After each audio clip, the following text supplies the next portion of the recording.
If you're anything like me, you're the type of video content creator who actually wants to create videos that people enjoy watching. We don't want to create boring content. We want people to watch our videos, get value out of our videos, and then come back and watch more of our videos. We're all working really hard to create our content. We want people to watch it, but we also have lives. We still want it to be easy, fun, and kind of like as effortless as possible to create our YouTube content. Well, in this video, I'm going to share with you the simple trick to improve your YouTube videos. This is something that you can implement right away without adding a whole lot of more time to your video creation workflow. You can use this trick to increase your watch time. That's how long people are actually watching your videos, which is going to increase your engagement. It's going to grow your channel. YouTube is going to see your channel as being valuable to the people who are watching your videos. And we all want that because we want YouTube to share our content with new people in the algorithm. If you're new here, my name is Meredith Marsh, and this channel is dedicated to helping your side hustle thrive as a video content creator so that you can become the boss of your own future. And it really just comes down to taking small steps, the right steps in the right direction. So make sure you hit that subscribe button, and we're going to dive into this simple trick to improve your YouTube videos. You want to know what it is? It's B-roll. Yeah, it's just extra B-roll that you throw in over top of your A-roll, the stuff that you're actually saying when you're talking to the camera. But I have a couple of easy hacks to incorporate B-roll into your videos, like I said, without adding any extra time, extra steps to your workflow. Maybe just a tiny bit, but I promise it'll be worth it. You'll grow as a content creator and people will actually enjoy watching your videos a little bit more. Now, I used to think like a really lazy content creator, and I was like, I just really want to press record, talk to the camera. I don't have time to set up my camera in 15 different positions, to do a montage of making coffee or something. Who has time for that? But that's not the type of B-roll that I'm talking about. I'm talking about putting a little bit of extra care into the creation of your videos that actually help the viewer understand what you are saying and keep their brain wanting to keep watching your videos. I mean, think about the most successful YouTube content creators that you know.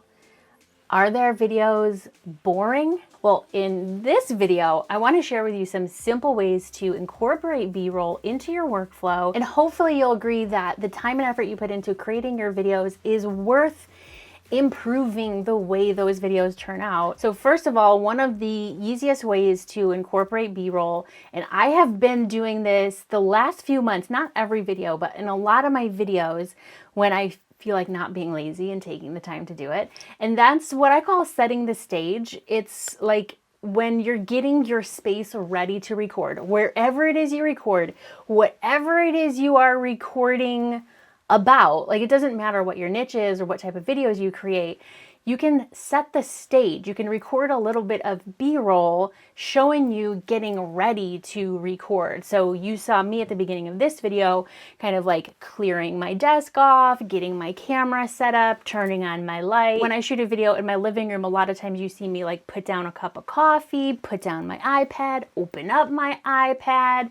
It's not really complicated. I don't really have to think too hard about it. It doesn't really require storyboarding. It's really easy. It doesn't add a whole lot of extra time to your workflow. The second tip I have for you, and this is like super basic YouTube video creation tip, is anytime that you can show something that you are talking about, just do that. In a recent video, I talked about my new camera, my new lens, and how I wanted something that was better for live streaming, something better than my Logitech webcam. And while I was editing that video, I thought, what would be funny if I had footage of me throwing my webcam in the garbage. And like the Logitech webcam just isn't cutting it. I didn't plan that when I was shooting. I didn't think about it when I was scripting. It was just something that kind of came up when I was editing. Like there was just this perfect moment to just chuck that thing into the garbage. So I got out my phone and shot a little B-roll of me chucking the Logitech into the garbage. I didn't actually throw it away. I got it out of the garbage. It was just for dramatic effect. But that's an example of showing something that you are talking about. It doesn't take a bunch of extra stuff. I shot that particular one with my phone because that was going to be the easiest thing. Hopefully it made some people laugh. That means that that one little teeny tiny shot was effective. I mean, we're talking about like 60 frames of the entire video. It works. Sometimes it's kind of obvious, like if you're going to do a craft tutorial, you're going to show what you are talking about.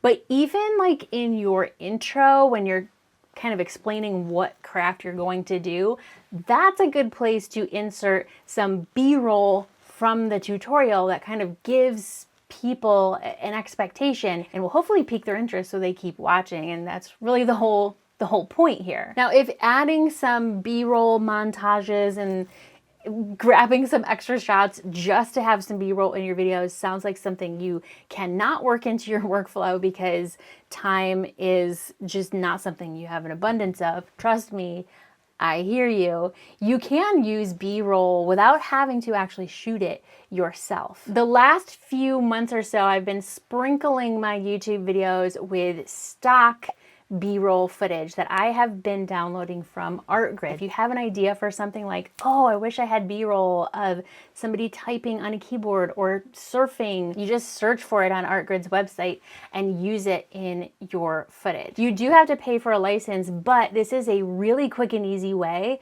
to incorporate B-roll into your videos. ArtGrid has supplied me with a year-long license to use their stock B-roll, and so I will be incorporating even more B-roll into my videos over the next several months, but I put a link down below to check out ArtGrid for yourself, see if it's something that you might be interested in. And one really powerful tip I will share for using a stock B-roll site like ArtGrid is instead of just searching for the exact type of footage that you're looking to use, like a sunset or a beach or a person surfing or a person typing, search for like the mood that you're looking for or the emotion that you are looking to bring out with your video. You could search for frustration or sadness or anger or something positive like happiness. Now, one of the ways that I'll be kind of working on growing as a content creator and improving my videos moving forward will be using my new camera to shoot at a higher frame rate so that I can shoot some slow motion B-roll. So if you're all about that up-leveling, improving life as a content creator, I'm gonna share with you my very last video I did on the 5 upgrades that I made to my gear this year that you can make to up-level in the new year as well. New camera, new lens, new microphone, bunch of new stuff. And yes, I did shoot B-roll of me shooting B-roll for this video. So meta.